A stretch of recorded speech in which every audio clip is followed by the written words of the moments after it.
story on Engi, 300 Spartans, one mountain pass, a betrayal written in stone. August 480 BC. A narrow strip of rock between the cliffs and the sea. 300 men stand in bronze. Behind them, all of Greece. In front of them, the largest army the ancient world has ever seen. The Persian king sends a messenger, "Lay down your weapons." The Spartan king sends back 6 words, "Come and take them." For 3 days, the impossible holds. Bodies stack like cordwood in the pass.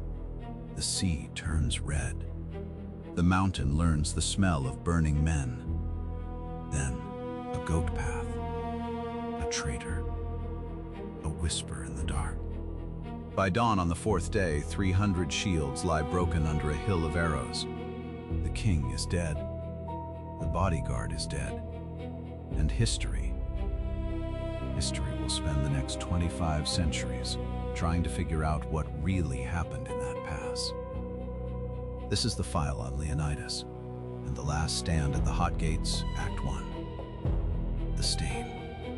The pass runs red as 300 hold the gate of fire. They called it Thermopylae, the Hot Gates.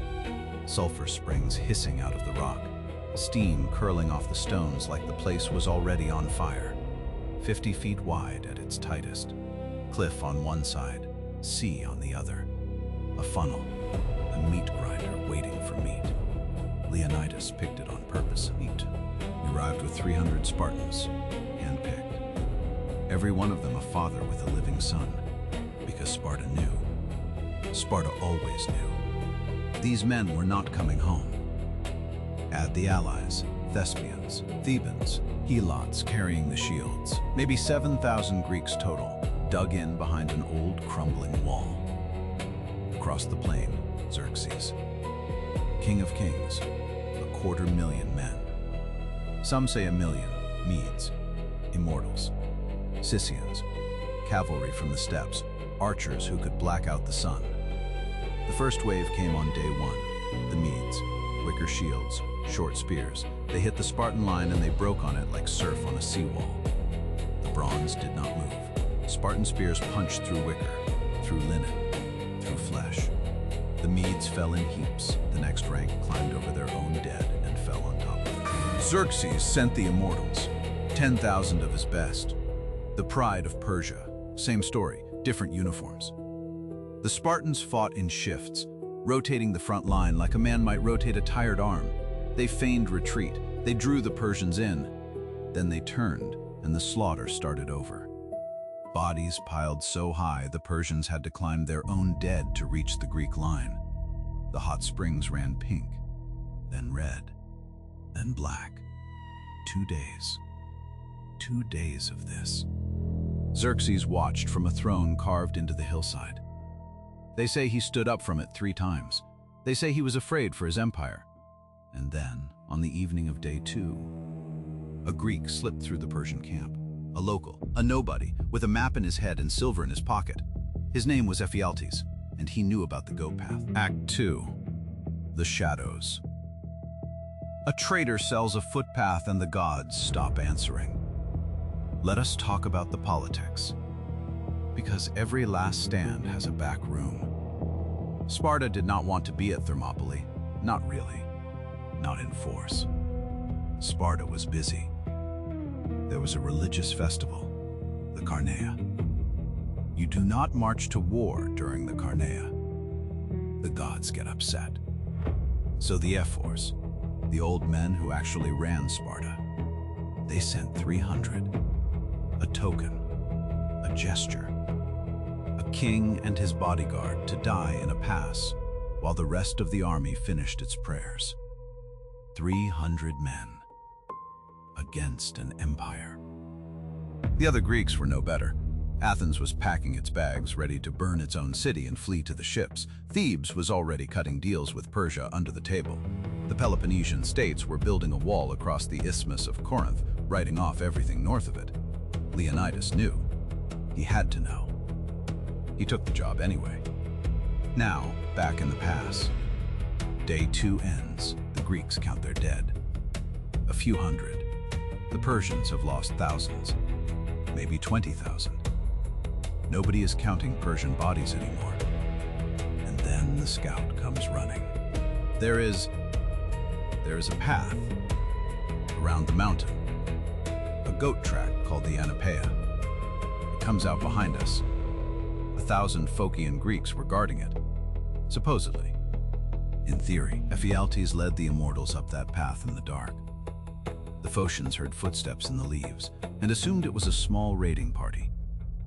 They pulled back up the slope to make a stand. The immortals did not stop for them. They went around. They kept marching. By dawn, 10,000 Persian elite were coming down the backside of the mountain behind the Greek line. The trap was sprung. The hot gates were no longer a gate. They were a coffin with the lid coming down. A runner reached Leonidas at first light. The news landed like a stone in a well. He called a council. He told the allies to leave. Most of them did, but not all of them. And what Leonidas did next, that is where the legend turns into something else. Act 3. The Deviant. A king who chose the grave and a god who demanded one. There is an oracle. Always an oracle. The Greeks did nothing without consulting a woman on a tripod breathing volcanic gas. Before the war, Delphi spoke to Sparta. The prophecy was specific. Either Sparta falls or a Spartan king dies. Leonidas had read the prophecy. Leonidas knew what it meant. Think about that for a second. The most powerful man in his city, bloodline traced to Heracles himself. And the gods told him to his face, "Your death buys your country." He did not flinch. He did not negotiate. He packed for a campaign he knew he would not return from. They say he told his wife, Gorgo, to marry a good man and bear good children. That was the goodbye. Who does that? On the morning of day 3, with the immortals at his back and the Persians at his front, Leonidas dismissed the allied contingents. Go home. Live. Fight another day. He kept the 300 Spartans. By law, by oath, they could not leave. He kept 700 Thespians. They refused to leave. Volunteers. Civilians from a town of farmers, choosing to die next to professional killers. He kept 400 Thebans. Some say as hostages. Some say they wanted to stay. History is unsure. History is often unsure when it counts. The man Sparta sent to die was the same man Sparta's gods had condemned, and he walked into the past not as a soldier, but as a sacrifice negotiating his own price. This was not a battle anymore. This was a ritual.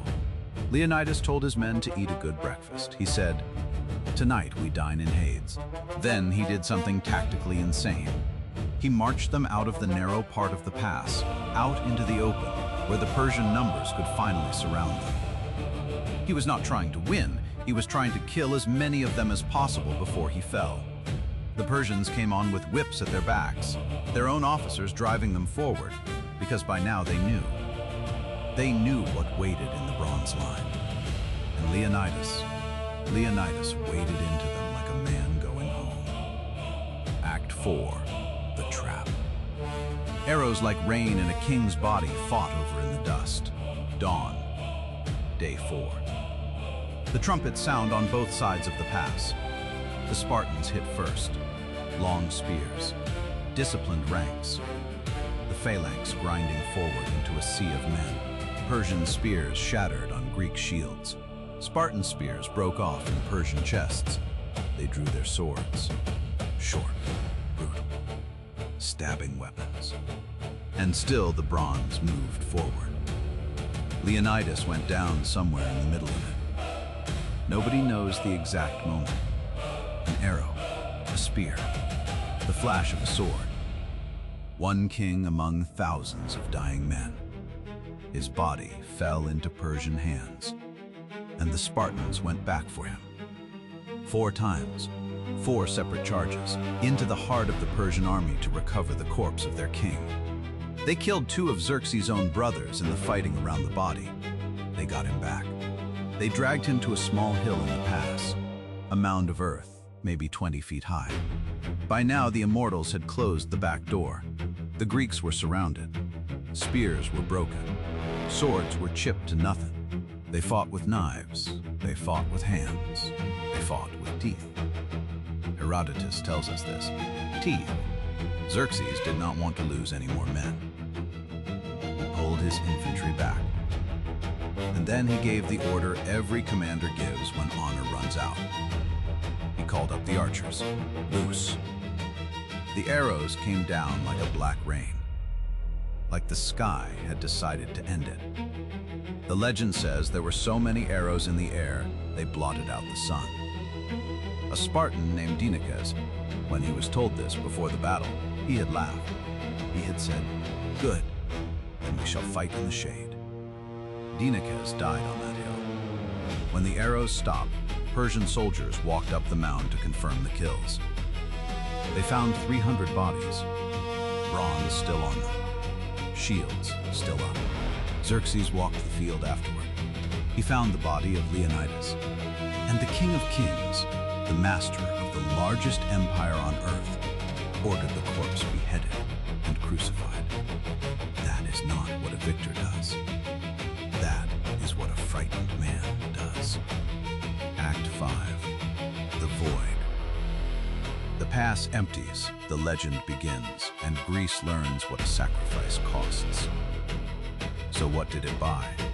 All that bronze, all that blood. Time. That is what it bought. A few weeks. Long enough for Athens to evacuate. Long enough for the Greek fleet to position at Salamis. Long enough for an idea to set into the Greek mind like cement. The idea was simple. The Persians could be hurt. The Persians could be killed. The Persians were not gods. A month later, the Greek navy crushed the Persian fleet at Salamis. The following year, the Greek army shattered the Persian land force at Plataea. Xerxes ran back to Asia and never returned.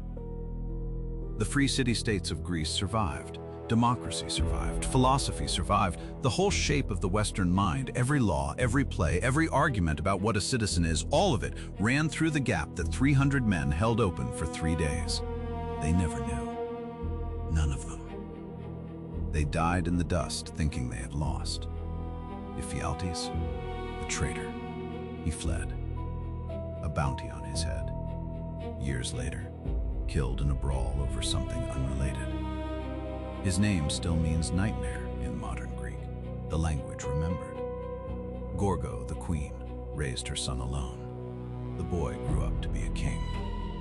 The line of Leonidas continued, but the man himself, they never brought him home. Epilogue. The shade they fought in, the light they bought. There is a stone at Thermopylae, still there, worn down by 25 centuries of wind and tourists and indifferent rain. The inscription is short, 5 lines in Greek. The translation goes, "Go tell the Spartans, stranger passing by, that here, obedient to their laws, we lie.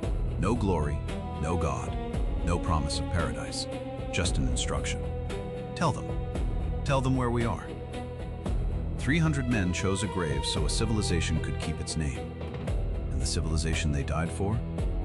It forgot them within a generation. It always does. That is the cost of being the wall. They dined in Hades. And we are still eating